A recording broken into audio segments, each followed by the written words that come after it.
लकड़ी का कनोरा। एक वृद्ध व्यक्ति अपने बहू बेटे के यहाँ शहर रहने गया। उम्र के इस पड़ाव पर वह अत्यंत कमजोर हो चुका था। उसके हाथ कांपते थे और दिखाई भी कम देता था। वो एक छोटे से घर में रहते थे।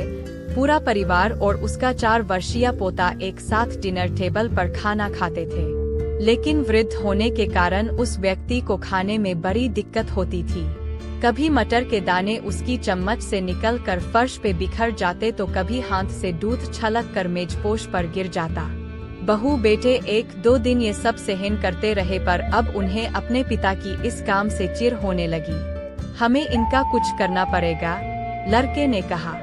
बहू ने भी हाँ में हाँ मिलाई और बोली, आखिर कब तक हम इनकी वजह से अपने खाने का मजा किरकिरा करते रहेंगे, और हम इस तरह चीजों का नुकसान होते हुए भी नहीं देख सकते। अगले दिन जब खाने का वक्त हुआ तो बेटे ने एक पुरानी मेज को कमरे के कोने में लगा दिया। अब बूढ़े पिता को वही अकेले बैठकर अपना भोजन करना था।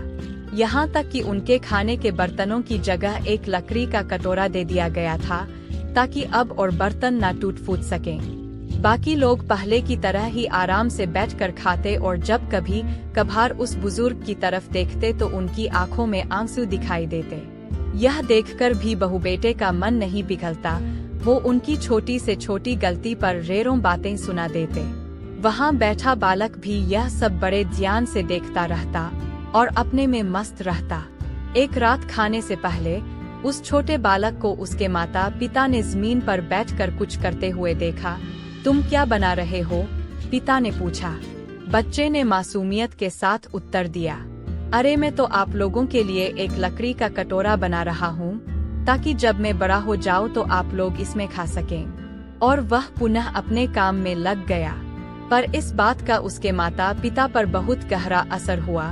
उनके मुंह से एक भी शब्द नहीं निकला और आंखों से आंसू बहने लगे।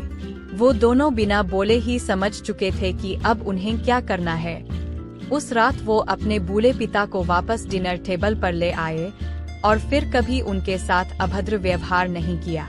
दोस्तों, हम अक्सर अपने बच्चों को नैतिक शिक्षा या मोरल वैल्यूज देने की बात करते हैं, पर हम ये भूल जाते हैं कि असल शिक्षा शब्दों में नहीं, हमारे कर्म में छुपी होती है। अगर हम बच्चों को बस ये उपदेश देते रहे कि बड़ों का आदर करो, सबका सम्मान करो, और खुद इसके उलट व्यवहार करे, तो बच्चा भी ऐसा ही करना सीखता है।